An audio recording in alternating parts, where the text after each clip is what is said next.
ధర్మపురి అరవింద్ ఢిల్లీ గడ్డపై ధర్మపురి అరవింద్ దమ్ము.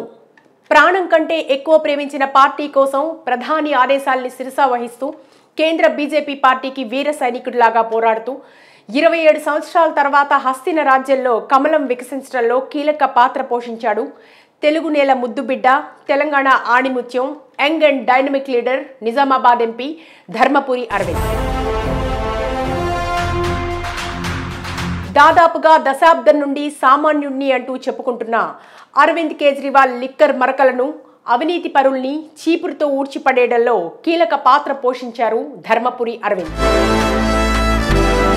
అయితే ప్రతిష్టాత్మకమైన ఢిల్లీ ఎన్నికల్లో గెలిపే లక్ష్యంగా కేంద్ర బీజేపీ దాదాపు 22 మంది సభ్యులతో వ్యూహరచన కమిటీని ఏర్పాటు చేసింది. ఇందులో ధర్మపురి అరవింద్ కు కీలక పాత్రను అప్పచెప్పింది.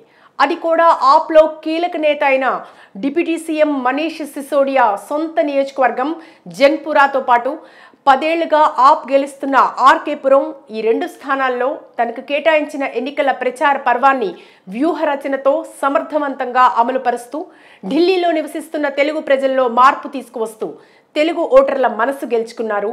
ఈ నేపథ్యంలో మనీష్ సిసోడియాపై పోటీ చేసిన బీజేపీ నేత తర్విందర్ సింగ్ గెలుపొందారు.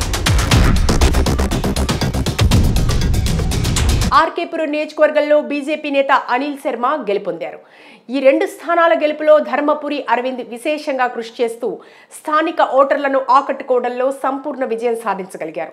ప్రధాని మోడీ ఢిల్లీ రాష్ట్ర బీజేపీ ఇచ్చిన నాయకత్వానికి బలంగా పనిచేశారు. ఇక ఈ గెలుపుకు కారణం ప్రధాని నరేంద్ర మోడీ సమర్థవంతమైన ప్రభుత్వ విధానాలే అంటున్నారు ధర్మపురి అరవింద్. ఆయన మీడియా వారితో మాట్లాడుతూ ఎప్పుడైనా సరే ఎన్నికల్లో ఉచిత పథకాలు మాత్రమే గెలిపిస్తాయనుకోవడం పొరపాటని, ఢిల్లీ అసెంబ్లీ ఎన్నికల్లో ఆప్ ఓటమితో ఇదే నిరూపణ అయిందని అరవింద్ అన్నారు. ప్రజలకు కనీస మౌలిక వసతులు కల్పించిన తర్వాత ఉచితాలు ప్రయోజనకరం అన్నారు. మౌలిక వసతులు లేనప్పుడు ఎన్ని ఉచితాలు ఇచ్చినా ఆంధ్రప్రదేశ్, ఢిల్లీ మాదిరి ఫలితాలే వస్తాయన్నారు. ప్రధాని నరేంద్ర మోడీ పనితీరును చూసే ఢిల్లీ అసెంబ్లీ ఎన్నికల్లో ప్రజలు గెలిపించారని ధర్మపురి వ్యాఖ్యానించారు. దేశంలో ప్రభుత్వాన్ని ఏర్పాటు చేసిన ఢిల్లీ అసెంబ్లీ గెలవకపోవడం పార్టీకి ఒక లోటుగా ఉండేది. ఇప్పుడు అది తీరిపోయిందన్నారు. ఎన్నికల వ్యూహ బృందంలో తనని చేర్చి బాధ్యతలు అప్పగించిన పార్టీ అధిష్టానానికి కృతజ్ఞతలు తెలిపారు. తనకు అప్పగించిన జంగ్పురా, ఆర్కేపురం నియోజకవర్గాల్లో బీజేపీ గెలవటం ఆనందకరమన్నారు. మాజీ డిప్యూటీ సీఎం మనీష్ సిసోడియాను ఓడించడం సాధారణ విషయం కాదన్నారు. ఆ నియోజకవర్గంలో మొత్తం మైనార్టీలు 18% ఉన్నారని గుర్తు చేశారు. వ్యూహాత్మకంగా పనిచేసి గెలుపు కోసం కృషి చేశామన్నారు. ఏది ఏమైనా తెలంగాణ రాష్ట్ర స్థాయి ఎన్నికల్లో తన పవర్ ఏంటో చూపించే ధర్మపురి అరవింద్ ఇప్పుడు ఢిల్లీ గడ్డపై చూపించడం తాను సమర్థవంతమైన నాయకుడని మరోసారి నిరూపితమైంది.